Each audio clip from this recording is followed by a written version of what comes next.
Magandang hapon, Sir Stanley, at pati na rin sa aking mga kaklases. Ang video na ito ay patungkol sa pagbigkas ng mga sumusunod na uri ng titik ayon sa bahagi ng paggamit ng bibig.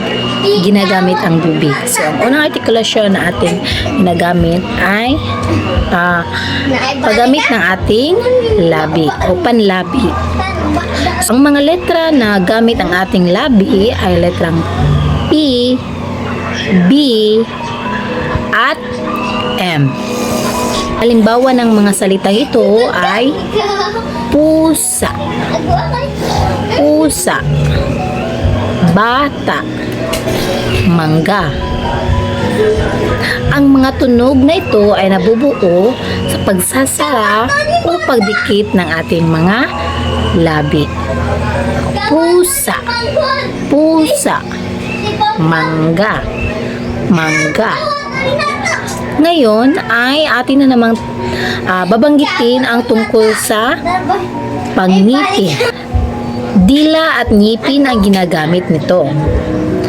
Ang mga titik na gamit ang ating dila at ngipin ay mga ito. T, T, D, N. Halimbawa ng mga salita ito ay tasa, tasa, dahon, dahon, niyog, niyog. Iyon ang mga salita na ginagamit ang ating ngipin o ito ay tinatawag nating pangngipin. Ang pangngipin pala ay ito ay dumidikit o lumalapit ang dila sa ngipin upang mabuo ang tunog. So, iyon yung pangipin. At yung mga salitang aking binigkas kanina ay siyang halimbawa ng pangipin. So, ang ikatlo ay pangilagid. Pangilagid. Ano ba yung pangilagid? So, alveolar o gilagid. So, dila at gilagid ang ginagamit. Ang mga salitang ito ay ang mga titik na ginagamit ang ating panglagid ay titik S, L, R. S, L, R. Halimbawa ng mga salitang ito ay saging, saging, lapis, lapis, rosas, rosas. Ang dila ay dumidikit o lumalapit sa gilagid sa likod ng ngipin. Tingnan ninyo, saging, saging. Yan.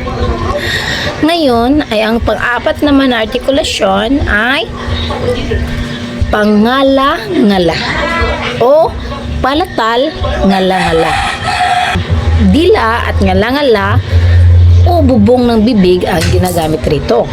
So, ang mga titik na ito ay yung mga titik na litrang Y, N, Inye, NY, CH or CH.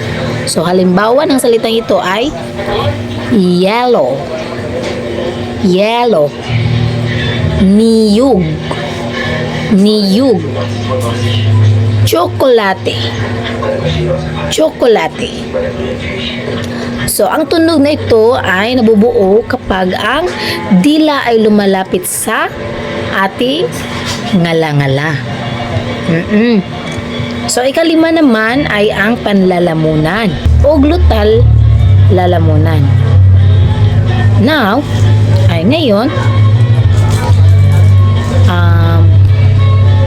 panlalamunan. So, lalamunan ang pangunahing ginagamit. So, asan ba yung lalamunan natin? Dito. So, ang mga titik na ito ay H, K, J o G. So, halimbawa, halaman, halaman, kape, kape, gatas, gatas. Ang tunog ay nanggagaling sa ating o nanggagaling sa paggalaw ng hangin sa bahagi ng ating lalamunan. Maraming salamat sa pakikinig sa mga sa aking ibinahagi sa inyong halimbawa o halimbawa ng iba't ibang artikulasyon. Yun lamang po at maraming salamat.